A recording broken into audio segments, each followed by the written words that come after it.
do think that there's a fair amount of upside for Vice President Harris. I work for Vice President. It's a tough job. And I think you might fail when you're put in the spotlight, but you also have a chance to reintroduce yourself. But I don't know how deeply baked in the views about Kamala Harris are. I suspect it's based on fragmentary evidence, and that if she actually were the candidate, she could reintroduce herself. I think she, again, would be much stronger if she were to win a competition or whoever would emerge from an actual competition among the Biden replacements.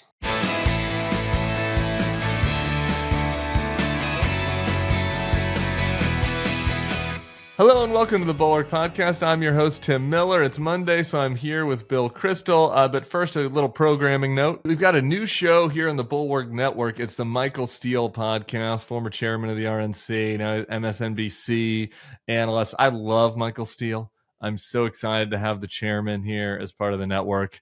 You can check out his first interview as part of our family with Rick Wilson from The Weekend, where he gives a different take than you've heard here from a lot of us on the Biden saga and what to do if you're the Democrats in the tough situation right now. So we're going to play a snippet from that on today's pod. But if you want to listen to the whole interview, go check out the Michael Steele podcast. I highly recommend it.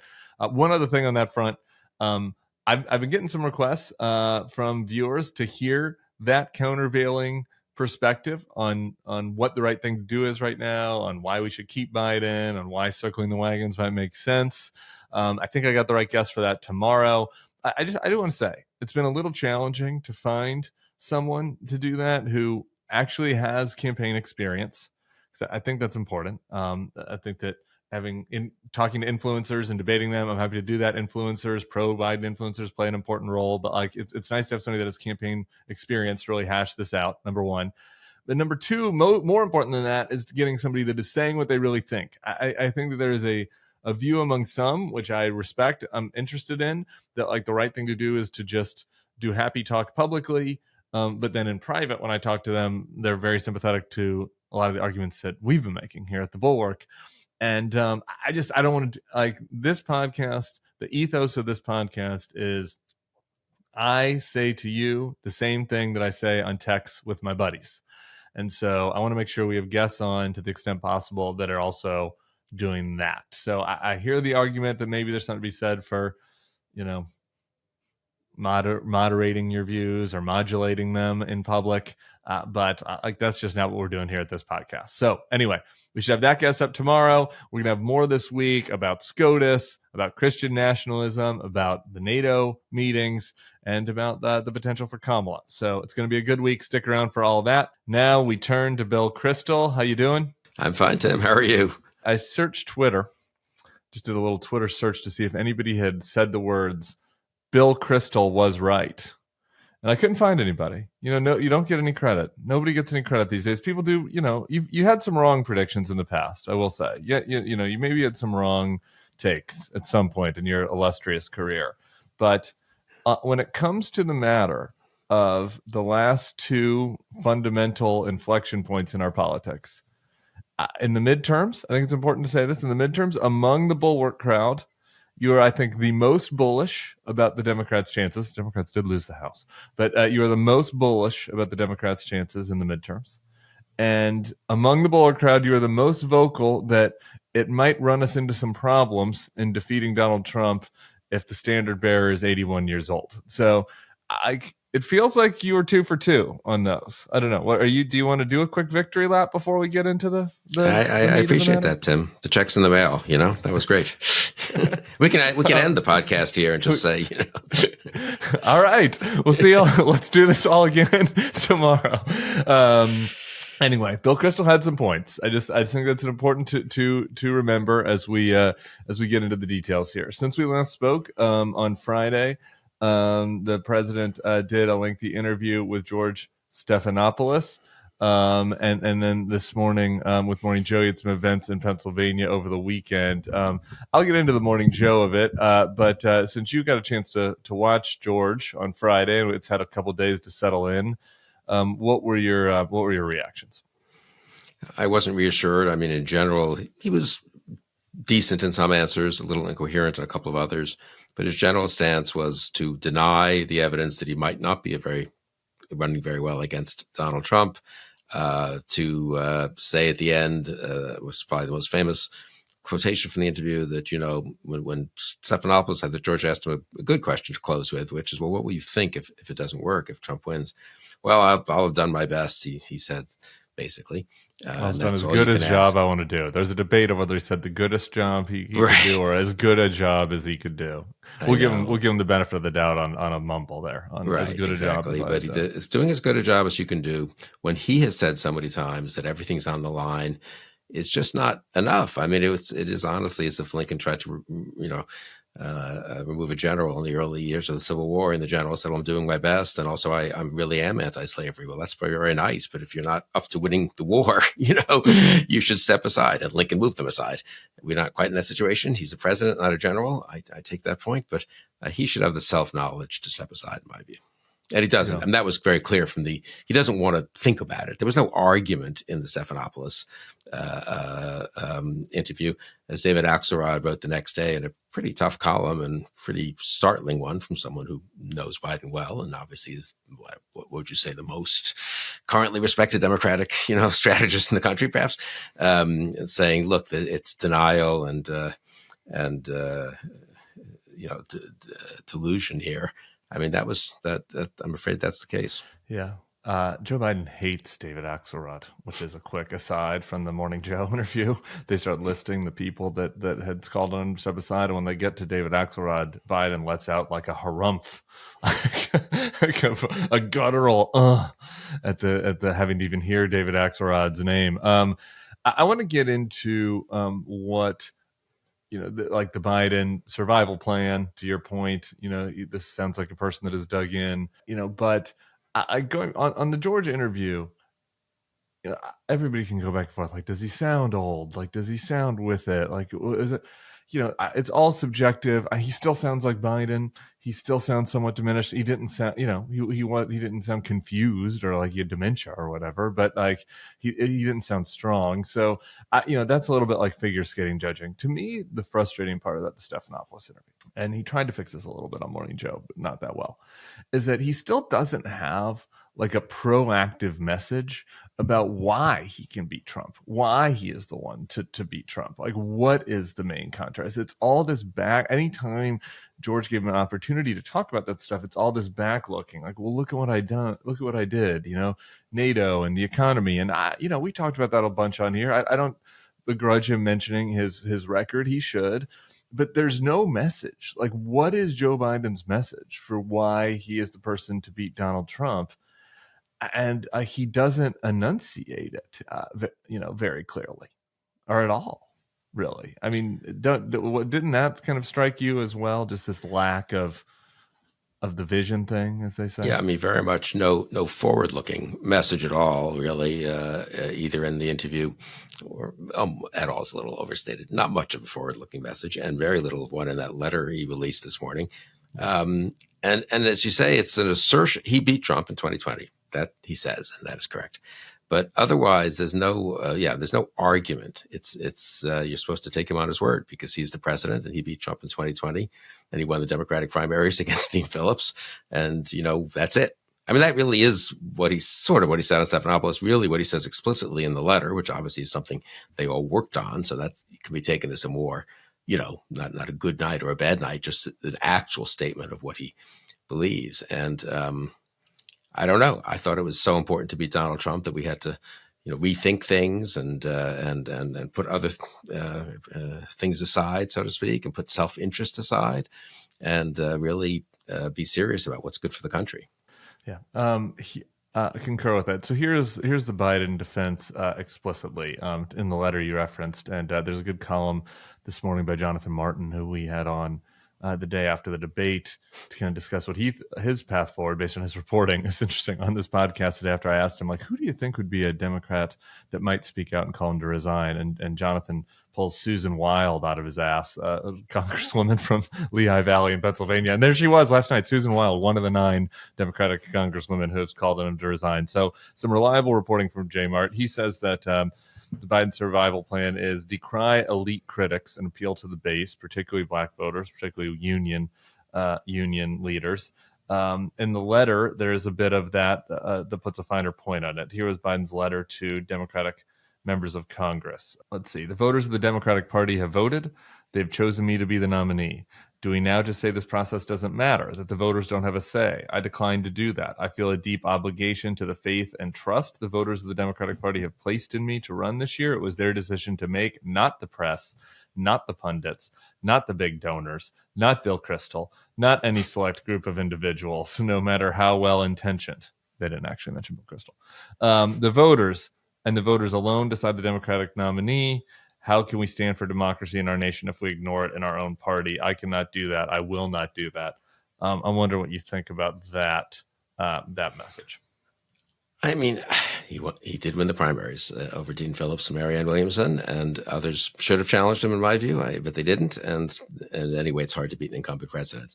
Doesn't mean you can't step aside. I mean, that really is a little. I think it's it's not relevant to the argument whether he should step aside. I mean, congratulations to him for winning the primaries. It is, as you were saying at the beginning, in another way, a very backward-looking argument, and a sort of fake, let's be honest, kind of fake appeal. Oh my God, it would be terrible if the person who won the primaries chose not to run. It's his choice. Is he saying that? Well, let me put it this way. We'll point out it. What if he really had a terrible medical episode, which I very much hope he does not have? Would he still say this? Is there no circumstance in which it would be right for him to step aside? That's the implication of that letter. Not the circumstances are not such that I should not step aside because you may think that I looked bad on the other night, but here's the argument for why it was an episode, not a condition, and I've seen a neurologist or whatever, or I don't have to see a neurologist, and here's why I can beat Trump, so I'm not stepping aside. That would be a legitimate argument. Wouldn't be convinced by it, I don't think personally, but it would be an argument. This is just a kind of a blanket assertion. As I say, he doesn't really want to say that under no circumstances should any president not run for re-election. If God forbid things were to get worse medically. So I think it's not responsive to the questions. I mean, the core argument with respect to Joe Biden is he's very, very unlikely now to beat Trump, and real worries about whether he can serve 4 more years as president. And those he hasn't addressed at all. Yeah.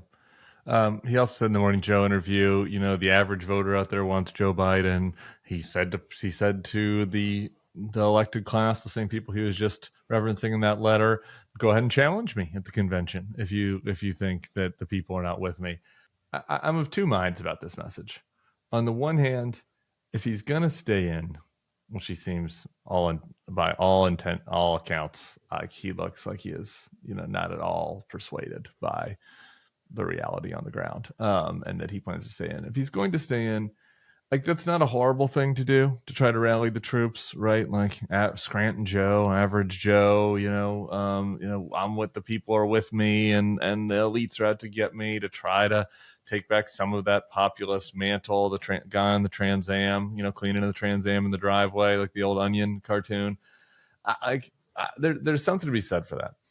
On the other hand, though, like, substantively, it's just not true, right? And like, that is a thing that is frustrating to me, is I think that it's an effective political message that might be effective at silencing Democratic elites, shaming them into silence. But is it true? Like, are average Democratic voters really united behind him and coming to his defense? And like, the answer is some, but it's it's split. Like, the numbers just show that it's split. Like, there are many rank and file Democrats that would rather him step aside. We've all heard from many of them. There's some that are outraged at the notion that he might. And so, like, that is the part to me that is frustrating about it, is that, like, it might be an effective message to silence doubters, but it's not an effective message at actually winning the people over they need to win over, which are the rank and file doubters, not the elite doubters.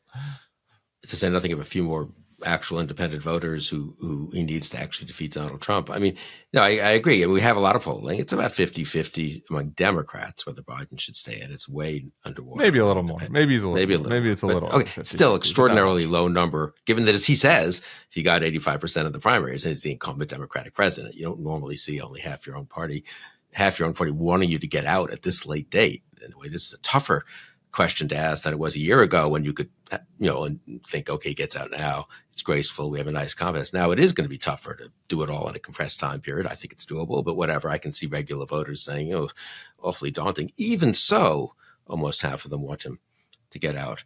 But then what about he does need to win the election, not just, for now he has to shut up the doubters and mobilize the base against them. I understand that. But I mean, people on the Republican side who want Trump to win, which is not us, have been worried that he's not reaching out to the Nikki Haley voters. And one of the signs of Trump's narcissism and pettiness is that he says, forget it. I don't want you, I'm not interested in getting more voters than I had. Is that really what Biden's current attitude is? I guess he thinks he won in 2020. He can just hold every single voter he had in 2020 with this kind of message. But he is 4 years older. He is the incumbent. His job approval is 38, 40%, whatever.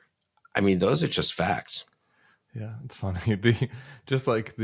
The self-hating of the elites is really kind of a laugh. I mean, if our democracy wasn't at stake and you could really kind of step by and back and dispassionately look at this, you could write a wonderful farcical kind of novel about this, like about Joe Biden, like lifelong elected official, going on to the preferred morning talk show of the coastal elites to decry the fact that it's only coastal elites that don't like him. I mean, like the whole thing is kind of absurd. But I think here's why I think that it's probably effective, and why I think that he's digging in such a way that it certainly looks more likely than not to me that he's going to stay. Here's an example. Don Beyer, friend of the pod, and I do think that Congress people have different obligations than journalists or commentators. So I do not mean this to be a dig at him, but he's a congressman from Virginia, a Democrat. Here he is on a private call. Biden's clearly very, very fragile physically, although his handshake is very firm. Also, he really has trouble putting two sentences together. My perfect world is Joe in deciding after talking to Leader Jeffries, Majority Leader Schumer, and others, steps aside, lets Kamala run as the incumbent, which I think makes her even stronger. With that, I'm a team player. I'll do whatever the team wants. That was done by her in a private call. In public, his team put out a statement that Beyer supports President Biden. Some of that is, I think that these guys are strategically thinking that maybe they can convince him better in private. But some of that is, I think that they are being shamed by this message that, that regular people want Joe, and so they shouldn't speak out, or else they'll incur their wrath. Yeah, Don Beyer's my congressman, actually, and I rather like him and respect him. And what he said in private is correct. It's kind of pathetic that they twist his arm, or he feels like he's going to get his arm twisted, or he'll be rebuked, and he has to pretend he didn't say it in public. I noticed the statement he put out, and his press spokesman, who I actually know and is a competent guy, were very careful not to quite deny that he said those words. It was sort of like, this is a misrepresentation of what the congressman meant to, the point the congressman meant to make, or something, one of these kind of double talk type things. And say, where have we heard this before about how at the end of the day, I'm a team player, and I'm on the team? I feel like I've heard that over the last 7 to 8 years from one of our excusing an awful lot of very bad decisions and actions and, frankly, lack of courage from one of our two major from many people in one of our two major political parties. No, I have heard it. The echoes are. I think you may have written a book on sort of on this. The echoes are alarming and triggering. Yeah, literally, somebody sent me a message the other day and was like, "You're just doing the same thing now that you decried in your book by criticizing Joe Biden." And I'm like, "Did you read the book?" There was a whole section on the corruptibility of putting on a team jersey and just arguing for your team no matter what. Obviously, there's some limits to the parallel. Joe Biden's weakness as a candidate is different than Donald Trump's manifest corruption and his bigotry, et cetera. But there are also some parallels. One thing I want to listen to, because we're 15 minutes in here. People are gonna be like, "Oh, I get that nobody wants to hear just moaning and bemoaning." But if the question is, okay, well, what do you guys want? Like, what is how could this thing look better? I was struck by Kamala Harris in my adopted hometown, New Orleans, this weekend at Essence Fest, which is a Black cultural festival, on stage, making the case against Donald Trump and making the case for the Biden-Harris ticket. But let's listen to Kamala Harris. You know, we have said it every 4 years, but this here one is it. We are looking at an election that will take place in 122 days. 122. Where on one side, you have the former president who is running to become president again, who has openly talked about his admiration of dictators and his intention to be a dictator on day one, who has openly talked about his intention to weaponize the Department of Justice against his political enemies, who has talked about being proud of taking from the women of America a most fundamental right to make decisions about your own body. And then last week, understand, sadly, the press has not been covering it as much as they should in proportion to the seriousness of what just happened, when the United States Supreme Court essentially told this individual who has been convicted of 34 felonies that he will be immune from essentially the activity he has told us he is prepared to engage in if he gets back into the White House.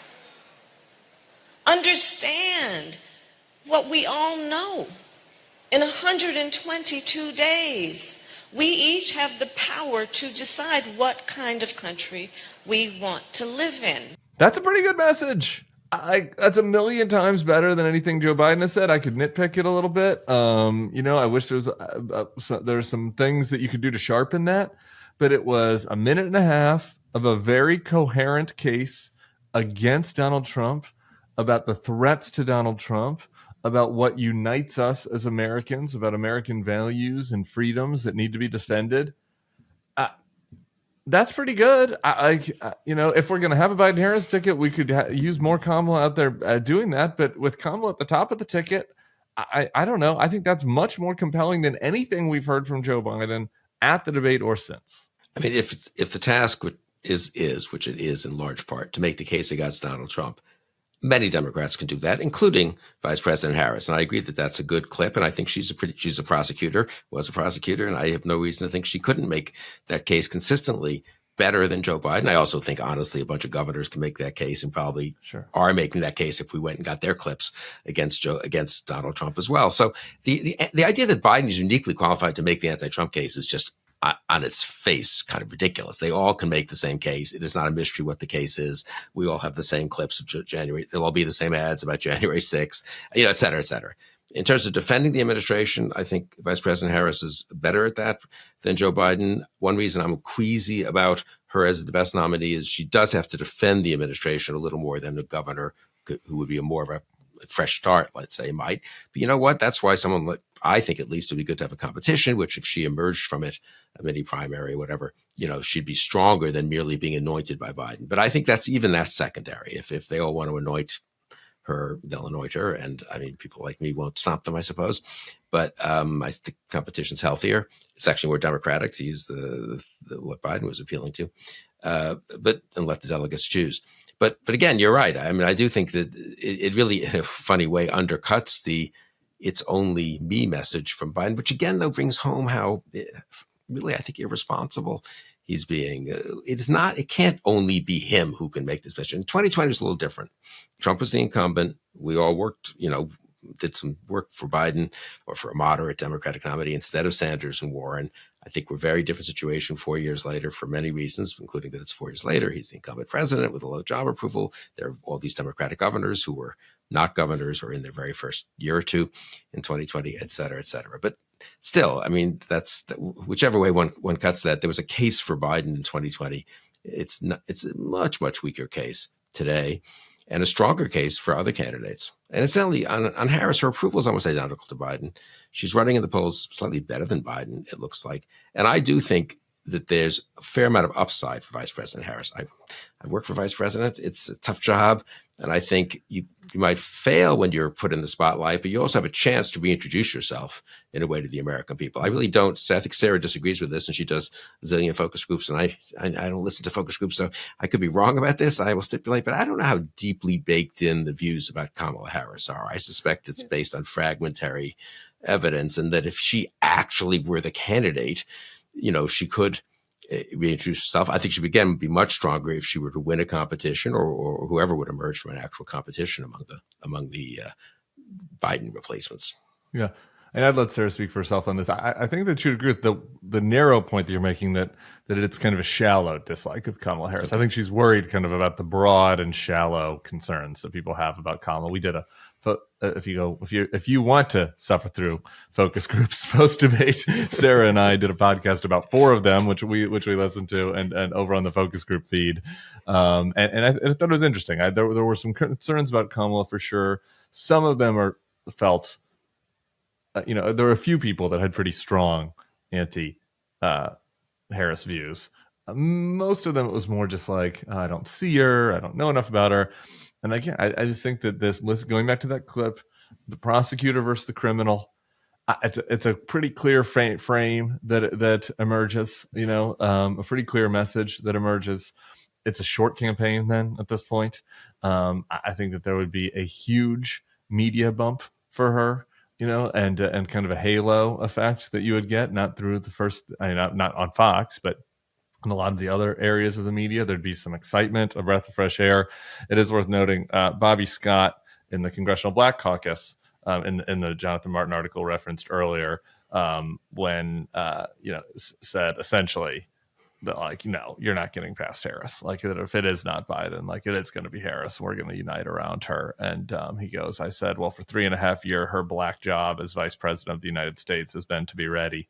A shot at Donald Trump's kind of weird comment about black jobs during the debate. So I don't know. We will see if we get to a place where the president looks on shakier ground. Maybe on next week's Monday pod, we can talk through the various options related to Harris. To me, it's just like the main point I'm trying to get at is you can see from that clip what a aggressive, proactive campaign looks like. And if campaigns actually mean anything, then it would be better to have somebody that can enunciate a strong contrast in my right. And campaigns better mean something, or else Trump's going to win because he's ahead. So, right. I mean, think about it for a second. Other people have made this point. Obviously, Democrats need, what's the term I'm looking for? Motion, variance. They need a dynamic situation going forward. If we are frozen in time, Democrats lose and Trump wins. So not much question about that. So we need to unfreeze the situation. The easiest way to do it, obviously, is a new candidate. It's got upside. It got some downside as well. But incidentally, just one last point on this, again, is not an anti-Harris point. It's not like Democrats haven't beat Trumpy candidates in swing states in very recent times, like 2022, which incidentally was a kind of a bad year for Democrats. I mean, I was less pessimistic than most. I guess I was right about that, but it wasn't great. The Republicans still won the national vote by 2 points. Democrats and Gretchen won Michigan by 10 and Shapiro won Pennsylvania by 15. Admittedly not against Trump, against inferior versions of Trump. Mark Kelly won in Arizona for the Senate. But I mean, it's not like there's no evidence that any Democrat knows how to prosecute an argument against Trumpism or Trumpy-like candidates, So I actually think there are plenty of them, Yeah. Here's my best case for Biden. I was talking with my husband about this over the weekend. It's like, well, Katie Hobbs also didn't have a message and was not a very compelling speaker. I know presidential races are different than governor's races, but like that is the case. The best available current case is that Trump can be disqualified in the way that Kari Lake was, quote, disqualified, with enough people that you really can beat them with just anybody. Now, that's not a case for not removing Biden, trying to find a better person, but that's maybe the case for why staying the course could eventually work. Again, I go back to the problem with that being, all right, then in that case, at least we could use some compelling messaging to disqualify Trump. And like, we're not getting that, like I'm getting from people messages like, why aren't you focused more on this and that and the other thing? And I'm like, I will. This is what we've been focused on for 8 years here. Biden needs to do that too. Like, let's do that. Like the Morning Joe thing was good in some ways where he starts talking about offensive messaging, but yeah, let's do it. Like, let's go. Where was Biden's compelling message against Project 2025, against, the all the various threats that Donald Trump offers on tariffs, on camps on, we can go down the list, right? Like that is then the missing element to it. And Katie Hobbs, you covered that race. I just saw from afar, but was a generic non-incumbent Democrat who didn't offend anyone and barely beat Kari Lake. I mean, Biden does have some, Mark Kelly and ran way behind Mark Kelly, and that's a good as Biden is running behind these Democratic senators and Senate candidates, even not just the incumbents. And again, Biden, fairly or unfairly, has baggage from being an incumbent for 4 years and is 81 years old and didn't look great on top of things at the debate. So I think there's a lot more. I mean, no, honestly, I don't think Trump is unbeatable. I think a generic Democrat, competent, generic next generation, which can be up to 60 years old, 65, as far as I'm concerned, Democrat can beat Trump, probably does beat Trump, actually. That's why Biden is a burden on that. I mean, it's just evident from all the data. Biden is running below, what do they say? What is it in sports? The replacement, the Mendoza line? Wins above replacement? Yes, he is a win below replacement candidate. Yeah, a replacement value player would improve upon it. I think it's hard to argue with that at this point. Okay, I want to listen to the contrary view.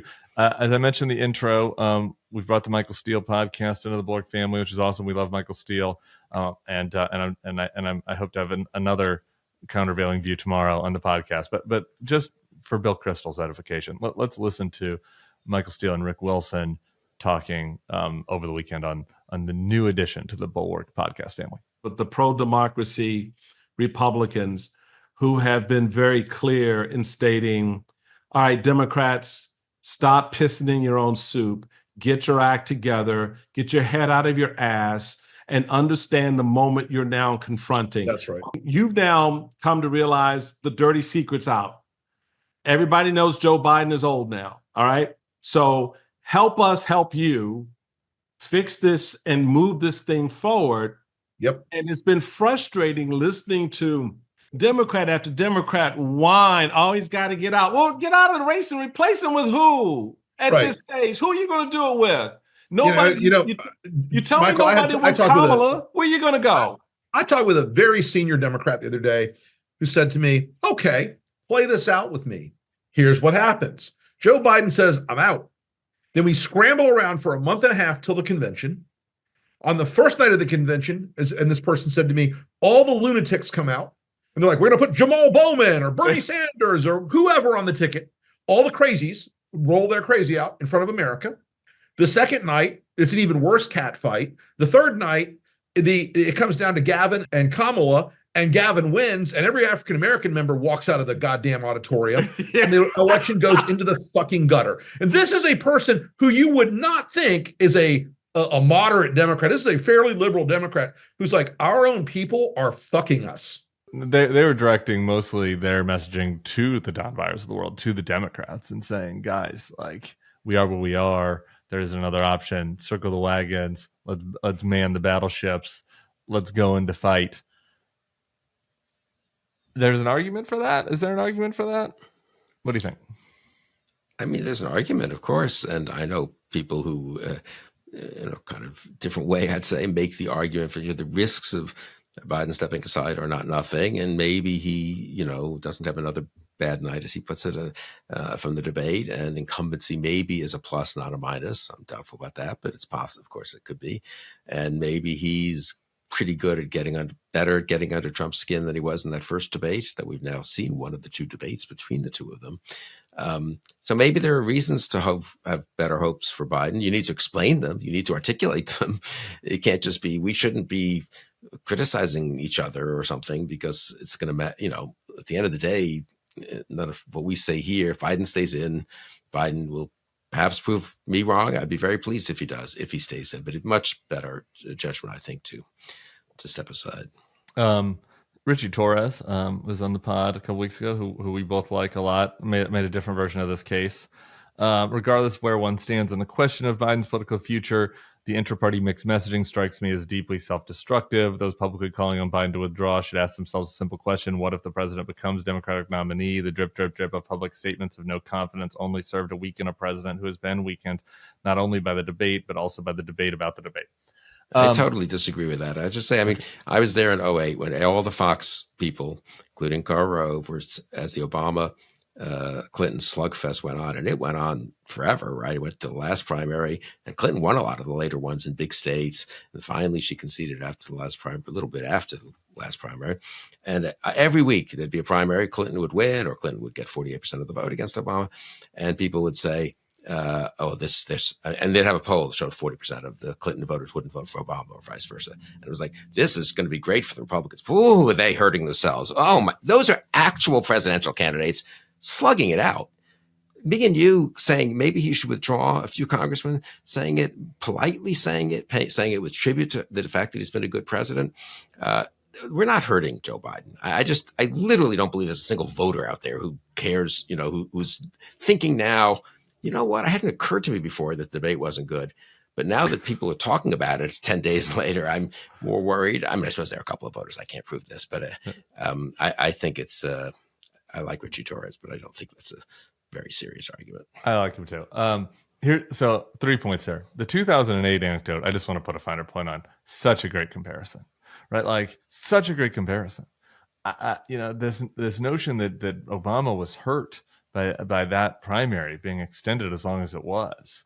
Many people were telling Clinton she should step aside, right? Because he's going to win, and then she's like makes this comeback later, as you point out. But Obama's losing these primaries at that point. Yeah, a lot of potential weaknesses. Again, from now looking back on it, it's like, well, come on, Obama was always going to beat McCain, but you think about it from the time, and it's like the guy's middle name is Hussein. He had only been in the Senate for 2 years, right? Like this whole note, it seemed silly kind of that Obama could win in a landslide. We're going to elect our first black president. And so it made a lot of sense in the pundit class for people to be like, oh, this is going to help Republicans for this fight to continue in public. And that fight did continue in public into June. I guess we're in July now, but into June. It did not, there's no evidence that hurt Obama, number one. Number two, again, the people that we are worried about here, the people that are the biggest threat to not vote for Joe Biden are soft Democrats who don't pay that close of attention, right? Like, and what are they getting? Okay, what information are they getting? Their news consumption is mediated through random influencers. Like this is the crooked guys over on The Wilderness. John Favreau had a great podcast with Kristen Soltis Anderson and John Della Volpe talking about young voters and why Biden is soft with young voters. And Kristen makes this point about how a lot of these young voters aren't paying attention to news, and they're getting this. It's kind of trickling down to them through memes and through like the beauty influencer that they want, or the sports influencer that they mentioned just makes a passing comment about Joe Biden being old and unable to talk, right? And like that's what they are not getting their information from daytime MSNBC arguments or from niche political podcasts or political obsessives, right? They're getting them from the actual clips of Joe Biden.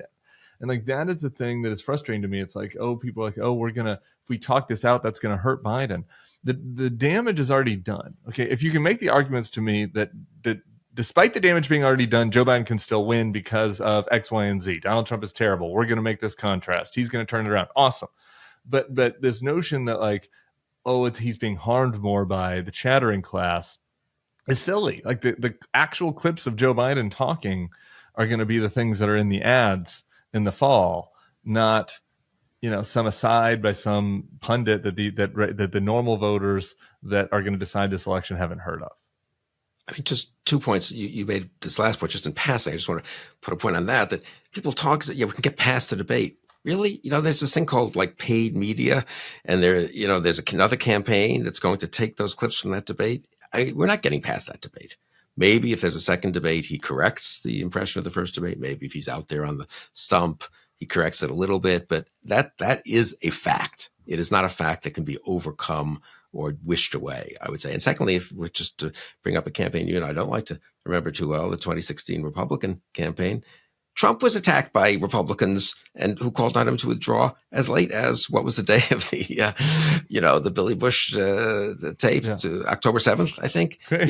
See, like he won. He still won. I mean, the idea that now I don't know what lesson to draw from that exactly, but he should. But it's only like people. Paul Ryan didn't go campaign with him. He was like the speaker. His own Speaker of the House wasn't campaigning with him, and he carried Wisconsin. So I mean, the idea that people are going to make up their own minds. In that case, they did so foolishly, in your opinion, in my opinion, and they were influenced too much by certain things about Hillary and whatever. But they were influenced by what they saw in a sense. And anyway. Concur with all that. Okay, one more lesson from this. You began the newsletter Morning Shots today with some positive news, so let's talk about it. It's all overseas, but there's one of the pieces of overseas news I think is in particular relevant to what is happening here, and that was the French elections. For folks that didn't pay that close attention to it, it was the second round of French elections. There was concern about the Marine Le Pen, the nationalist populist far right candidate. Potentially win, or not candidate, because it isn't the presidential election, it was the legislative election, but that party, that Marine Le Pen's party, would win a majority. As it turned out, kind of an alliance between the center party, Macron's party, and the left party, which has some problems of its own, I should say, ended up preventing rather the Le Pen far right party from taking the majority. They ended up in third place. Here is Bill Kristol. Here's you talking about this. French politicians from center and left parties got it together in a few days to form a common front and defeat Le Pen. But we're told Democrats couldn't possibly organize a sort of mini primary in a few weeks to produce a reasonable candidate against Trump. Tommy Vitor over Pod Save the World. People realized Macron's coalition lost 100 seats, right? He called election early, lost 100 seats. But the far left and the center wisely came together to encourage candidates to strategically drop out of races to defeat the far right. There are some limits to this parallel, of course, but maybe worth chewing over a little bit. Yeah, I mean, individual candidates in these districts had to pull out and say, don't vote for me, vote for the second place candidate, even if he's way to the left of me or way to the center of me, for the lefties. And they did pull out, and they did it in a pretty impressive, pretty universal way almost, without anyone having a whip, sort of party whip, right? They were urged to do so by the leaders of their parties, but it wasn't, they did the right thing mostly for the right reasons, as far as one can tell. And the voters saw it happening. And I think we're impressed by it because, in fact, the actual vote for Le Pen's party is sort of less than one might have expected that it might be in the second round. So it's sort of like, okay, you know what? They're coming together. Maybe there's something to be worried about. That's why, again, having a big unity message and ticket would be helpful, not sort of desperately hanging on to this incumbent. I will say I originally had this and then I cut it out because it was too long from the newsletter. It wasn't a bad week for liberal democracy around the world. Labour won a massive victory in Britain on Thursday with a new, very centrist Labour candidate, who's now the prime minister, having dumped their truly radical and terrible, lefty candidate from last time, Jeremy Corbyn. So going to the center turned out to work politically, and they now have a responsible, centrist, pro-NATO, pro-Ukraine, et cetera, not too left-wing on economics government, much better than the conservative government that it's replacing. And in Iran, and I don't want to put too much weight on this because those elections are a little different, of course, the reformist presidential candidate defeated the hardliner, and one doesn't know how much to make of that, but it probably means something that all is not totally well for the theocratic rulers of Iran. So it's not as if the good news is authoritarianism, extremism, authoritarianism, isn't so popular in many countries when there's kind of a united democratic front against it. And I do think you want to make sure that democratic front, how should I put it, isn't carrying any burdens or any baggage that it doesn't have to. And that doesn't mean that every single decision you make should be purely tactical and you throw this person overboard because he has one unpopular position or something like that. But I think in this case, there's such an accumulation of evidence, to get back to the U.S., that it's hard to make the case that maybe Biden can hang in there and you get the French type result. Everyone comes together at the end. Feels like it's easier with a fresh candidate. But anyway, these people did step aside, which is impressive. Yeah. France. I think that, probably the center of the post-Trump Kristolian worldview is that, that decisions matter, that history is contingent, right? That we're not on some inexorable path that cannot be stopped, right? It's something I've heard you say many times. And I think that there is this tendency to want to, paint with this broad brush that there are these global trends that are unpenetrable, right? And it is true that there has been a global trend towards, right-wing nationalist authoritarianism that is very alarming and scary. They've had some successes. They've had some setbacks, right? So people that are arguing for it, argue that it is inevitable, right? That the globalists have been rejected and that their time is coming.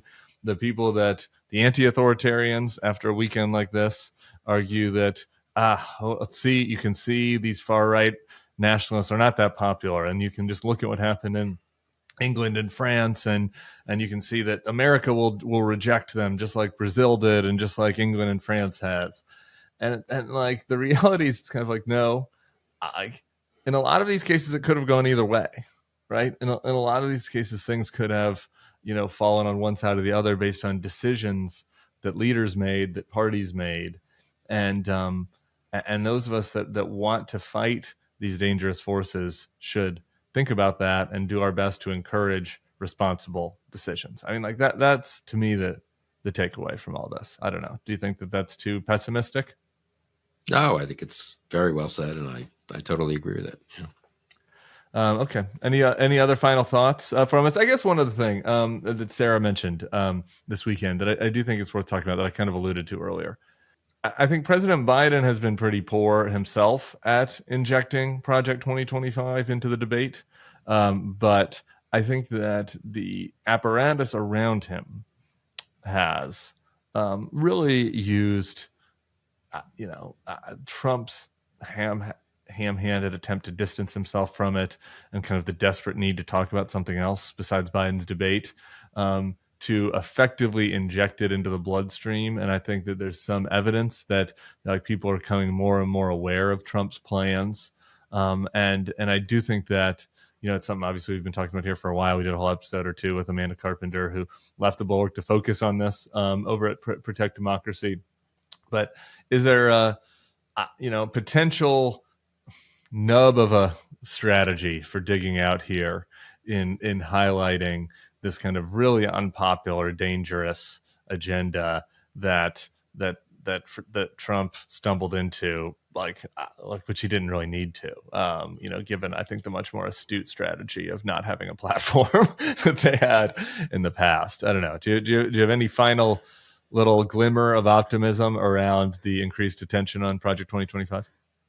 Yeah, and I mean, he stumbled into it in a way, but of course, the reason it resonates is that it is what he wants to do. He is an authoritarian. His second term, he has said out loud in his way, retribution, lock this person up, prosecute Liz Cheney. I'm going to retweet, she's a traitor. So he doesn't say it the way the Heritage Foundation people do in hundreds of pages of how they're going to change all the civil service rules. But it does amount to a very radical and extreme authoritarian agenda. And I think, again, this is where focusing on Trump, what he would do in the second term is important, which Kamala Harris did, I believe, in that clip, and which candidates need to do much more of. And I don't think it's crazy to say, not to beat a dead horse here, but that, it makes a difference, therefore, how well the Democratic candidate can explain how dangerous Trump would be in a second term. All right. Tomorrow, we'll maybe have a dissenting view. We're working on that. But next Monday, that's good. We should debate it. Yeah. We should be hashing this out. I guess here's my final thought before we go. Because I feel quite strongly, about the weak position that we're in, and how it would benefit from having something to shake things up. And obviously a new candidate is the easiest way to do that. There is like a sense that we are wagging our finger at people and saying, he must do this. There is no better option. He will lose if not. Well, that is not really the view. I think that the view that I have, that I think that you share, and that many of us at the Bulwark share, is we are in a very rocky situation. And staying the course provides some very obvious known risks that we can see. Not the least of which the video clips of Joe Biden that are already out there. In addition to that, the ones that we don't know are coming based on his potential performance in the future. The other offers risks, right? And it's a question, and it is worth discussing the right way to mitigate the risks. The right way to do this is to talk about it, not to silence people. And I think that's the one thing I feel the most strongly about. I know we agree on. So thank you, Bill Kristol. You'll be back here next Monday. We will do it all over again. Everybody else, we'll see you here tomorrow. Peace.